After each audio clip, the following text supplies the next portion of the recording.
Lemon curd ganache, tart, silky, pipeable, and about 90 seconds from becoming your new favorite filling.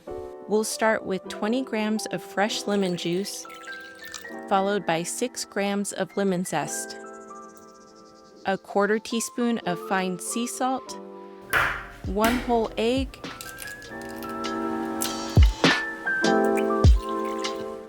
2 egg yolks, and 100 grams of castor sugar. Whisk everything together over a bain-marie until it reaches about 82 to 84 degrees Celsius. If you don't have a thermometer, just run your finger through the mixture on your spatula. If the line stays in place, it's ready. Go ahead and remove that from the heat and add 200 grams of couverture white chocolate chopped into small pieces to a medium bowl.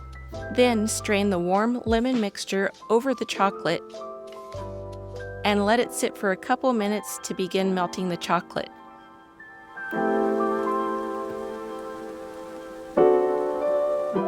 Then stir gently until it's smooth and fully combined. While it's still warm, we'll add 80 grams of room temperature unsalted butter, along with 6 grams of vanilla bean paste. If you have an immersion blender, now's the perfect time to use it. Blend until the ganache is perfectly smooth and glossy.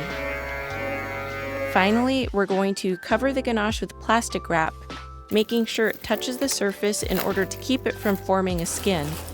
Then pop it into the fridge to fully set. Sweet enough to charm you and tart enough to keep you curious, this ganache doesn't just set, she slays. Spoon her into tart shells, layer her into cakes, pipe her onto cupcakes. She's the accessory your sunny bakes have been waiting for.